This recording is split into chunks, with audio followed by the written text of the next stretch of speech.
सावली नागिन सीरीज का भाग नंबर 31 सुनिए। 10 मिनट परिश्रम के पश्चात सावली कुंवर घाटी से पहाड़ी पर चढ़े। सावली, कुंवर रस्सी छोड़कर एक पहाड़ी के छोटे टीले को लांघता हुआ बोला, चलो कहीं बैठकर आराम करते हैं, सुबह होगी फिर आगे के बारे में सोचा जाएगा। क्यों नहीं इस पेड़ के नीचे ही बैठकर आराम कर लेते हैं। इस पेड़ के नीचे नहीं सावली, चलो उस सामने वाले पेड़ के नीचे रुका जाए। वह पेड़ इस पेड़ की अपेक्षा कुछ घनघोर दिख रहा है। धड़ाम! तभी ऊपर से बम गिरा। सावली कुंवर एक साथ उछल पड़ी। उछलने में दोनों 1 सेकेंड का 25% समय खर्च किए होते तो अब तक उन्हें बम की चपेट से कोई नहीं रोक सकता था। तभी फिर एक हथगोला ठीक उनके साइड में गिरा। दोनों पहिए की भांति लुढ़क कर जान बचा लिए। लुढ़कते समय सावली की नजर ऊपर आसमान पर पड़ी। ऊपर एक हेलीकॉप्टर मंडरा रहा था जो कि साइलेंसर युक्त था। सावली समझ गई और कुंवर से इशारा करती हुई बोली कि कुंवर, उस हेलीकॉप्टर से बमबारी हो रही है। तभी कुंवर एक रॉकेट लॉन्चर नीचे गिरते देखा। कुंवर सावली का हाथ पकड़कर किसी सर्कस के खिलाड़ी जैसा गुलाटी मार गया। रॉकेट उसी स्थान पर फटा जहां दोनों थे। उनका भाग्य साथ दे गया कि दोनों वहां से हट चुके थे। धड़ाम! फिर एक हैंड ग्रेनेड आग बनकर गिरा। हाथ छोड़कर सावली कुंवर दो तरफ भागे। हथगोला उन दोनों के बीच वाली दूरी के मध्य में गिरा। कर्ण भेदी धमाका गूंज रहा था। वहां दोनों के ऊपर बार बार ऊपर से बम गिराया जा रहा था और वे दोनों बचने के लिए इधर उधर भाग दौड़ कर रहे थे। दोनों थक कर चूर हो गए। दोनों समझ गए कि अब जान बचाना मुश्किल है। बम गिराने का कार्यक्रम ऊपर से बराबर जारी था। वह लोग अनेकों बम ऊपर से फोड़ चुके थे।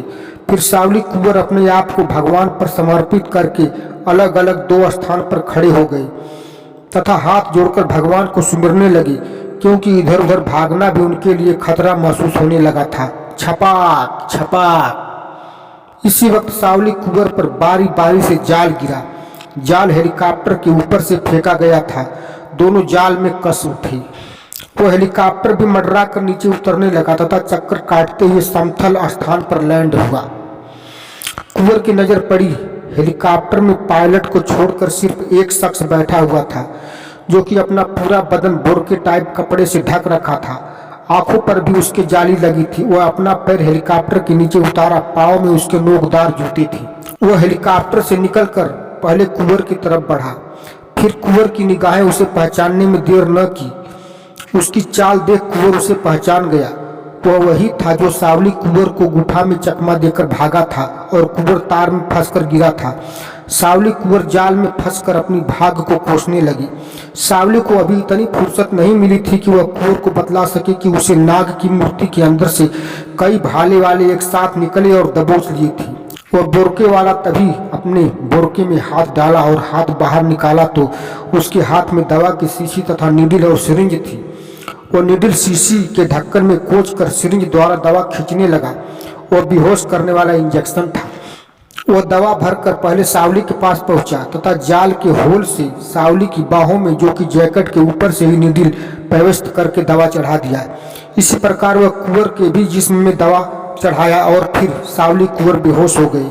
वह बोरके वाला दोनों को जाल से निकाला और पायलट के सहारे हेलीकॉप्टर में लादा। फिर पहले से ही स्टार्ट हेलीकॉप्टर पायलट आसमान में लेकर उड़ चला।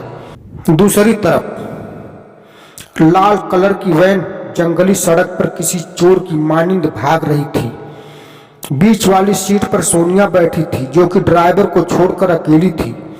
पीछे डिग्गी में 3 मुंह बधे बोरे लाक थे। बोरों में हाथियों के दांत और बाघों की खाल तथा हिरणों के ताजे मांस पैक थे। इस वक्त सोनिया नामक लड़की अपने अतीतों में खोई हुई थी। कितने दिनों तक जियोगी यह जोखिम भरी जिंदगी। सोनिया का दिमाग सोनिया से सरगोशी किया। तू तो बघेलपुर इंडिया की रहने वाली थी। तेरे मम्मी पापा बचपन में ही तेरा साथ छोड़कर चल बसे। तेरा राजू नाम का एक भाई था। फिरंगी लाल सेठ के ऊपर हमला तथा चोरी के इल्जाम में तेरे भाई को जेल हो गया। उस वक्त तेरे भाई का नाम राजू और तेरा नाम सीमा था। तुझे भी कई गुंडे पुलिस की वर्दी में घर से उठा लाए। वे गुंडे तुम्हें एटीएस में बेच दिए। इसका फुल फॉर्म होता है आतंक ट्रेनिंग स्कूल। तुझे आतंकवाद की ट्रेनिंग दिलाकर आतंकवादी बना दिया गया और साथ ही शिकार करने के लिए तुझे तेरे ही वतन इंडिया भेजा जाता है। तुम शिकार करने के मकसद से तो कम, लेकिन अपने भाई राजू की खोज में बड़े चाव से इंडिया जाती हो। तुझे विशेष सूत्रों द्वारा पता भी चल चुका है कि तेरा भाई राजू जेल से छूट चुका है, जो कि इस समय साधु भेष में घूमता है। जैसे तेरा नाम सीमा से बदलकर सोनिया पड़ चुका है, ठीक उसी प्रकार तेरे भाई राजू का नाम मंगल पड़ चुका है, मगर वह तुमसे मिला नहीं। धीरज रखो सोनिया, तेरा भाई मंगल तुमसे बहुत जल्द मिलने वाला है। अचानक वैन गाड़ी ब्रेक ली और सोनिया की तंद्रा भंग हो गई। वैन चारों तरफ जंगलों से घिरी एक हवेली के गेट पर थी। यह वही हवेली थी जिसमें मंगल साधु को कैद किया गया था। हवेली का गेट खुला तथा वैन अंदर प्रवेश कर गई, लेकिन सोनिया को अभी कुछ भी पता नहीं था कि उसके भाई राजू को मंगल रूप में इसी हवेली में कैद करके रखा गया है। मंगल को भी नहीं पता था कि मेरी बहन सीमा सोनिया नाम से यहाँ आती और जाती है।